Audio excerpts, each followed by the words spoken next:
Okay, I've been getting a lot of questions about gestational diabetes, so I decided to just go ahead and make a video so that when I get asked about it, I can send people to the video and they can get all the information that they might want or need. So my husband has been a personal trainer. Let me back up and give you a little bit of preface. My husband's been a personal trainer, had been a personal trainer for, I don't know, 7 or so years.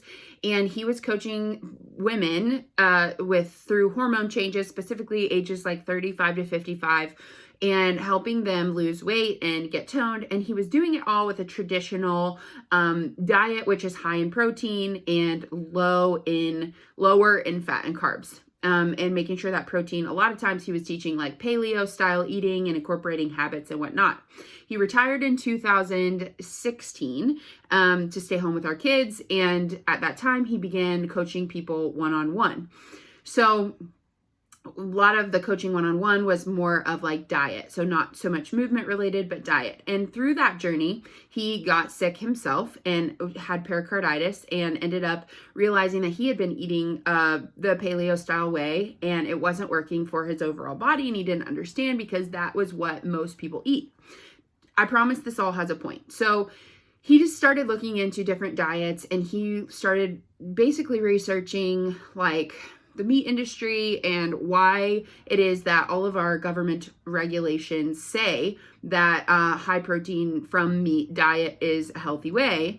And yet in the places where people are living the longest and feeling the most healthy, they actually have really low protein from animal food. They don't eat a lot of animal food. So like these spots, these recluse places in like China and Europe and whatever, he's done all the research, he's read these books and read all these studies and whatnot, and it's very not mainstream.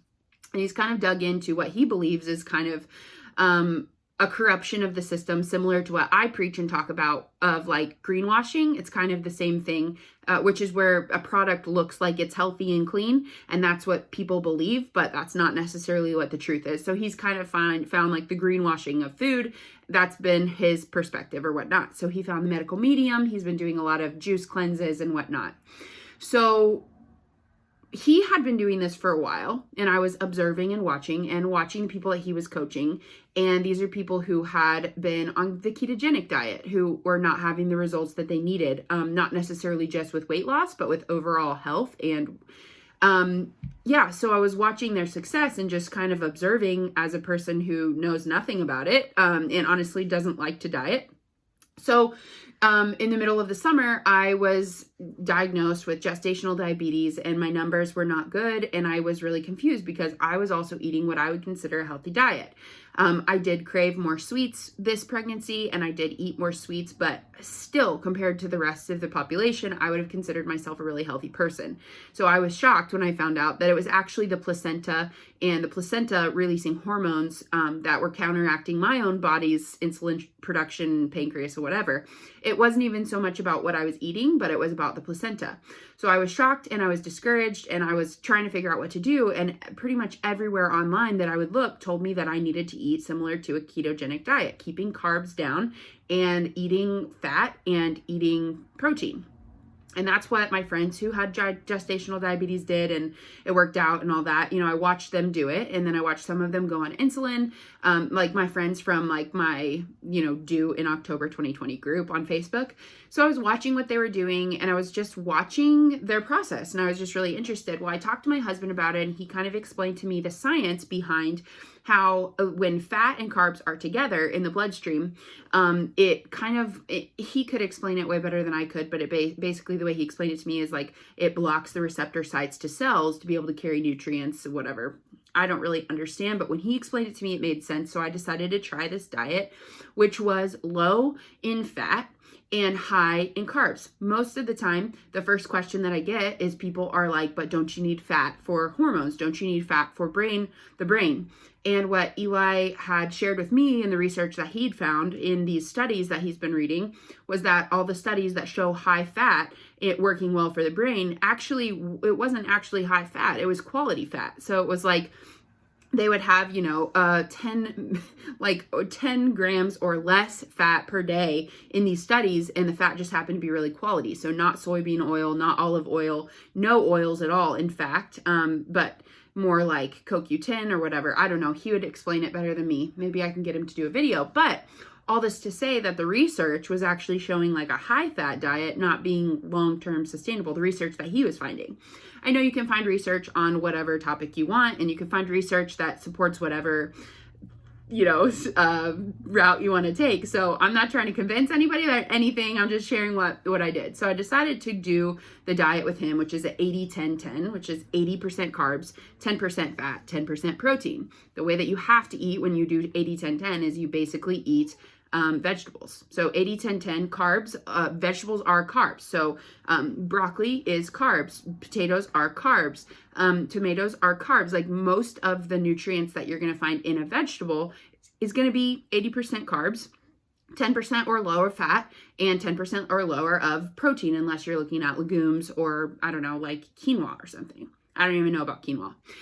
So I did eat grains, and I did eat grains. So I did eat rice, and I did eat like legumes, but my goal was to eat mostly vegetables. Now, I did not do this perfectly. I had a learning curve. I couldn't eat any dairy, couldn't eat any meat in order to stay in this 80-10-10.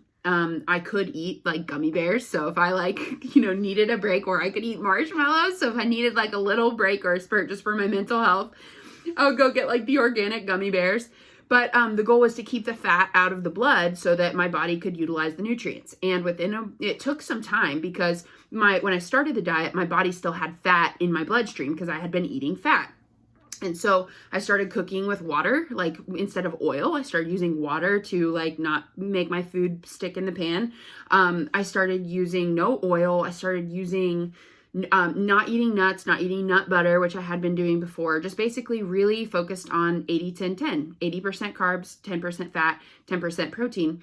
And again, another question that people ask is, well, is that enough protein? Again, the research that my husband had done convinced him of it, and I was watching the results, and I thought, wow, if it's working for them, then I'm going to try it. So I did it it took about 10 days for my blood sugar levels to be normal. And I was doing blood pricks, my finger pricks every day after every meal. And what I noticed was that while my friends were working on their numbers being perfect after a meal, 2 hours after a meal, what I was noticing was that my numbers after a meal would be fine or higher, but my rested sugars would be better. And so my rested sugars, meaning testing first thing in the morning.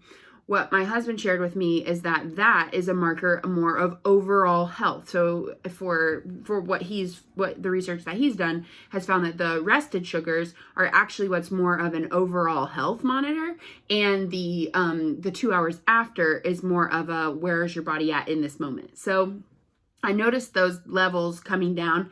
And then I had some conversation with my midwives, and they were not concerned about it at all. And so I really stopped, like toward the end, I even stopped taking my blood sugar because they were not worried about it. I didn't gain a lot of, like a ton of weight through the pregnancy. I gained probably 25, 30 pounds. So that was in the normal range. They say 15 to 30 pounds is kind of what you want to gain.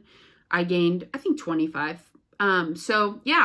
Basically that's the answer, is that I ate really low fat and really low protein and really high carbs. If you want to take that route, you'll want to just go follow Medical Medium. You can search hashtags high carb, low fat, or HCLF. You can also look at HCLF vegan. There's a YouTuber named her name is High Carb Hannah. She has really great recipes that I've found really helpful. Anything Medical Medium approved is going to be also approved on this.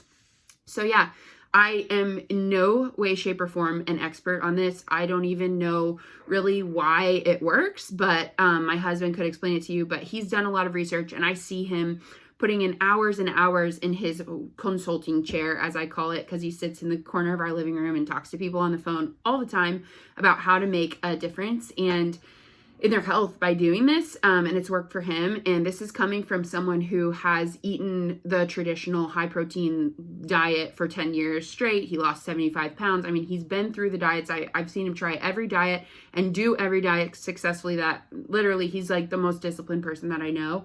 And so I've just been kind of an observer. And it's been really inspiring to see this process for him, so much so that I'm back on this diet now.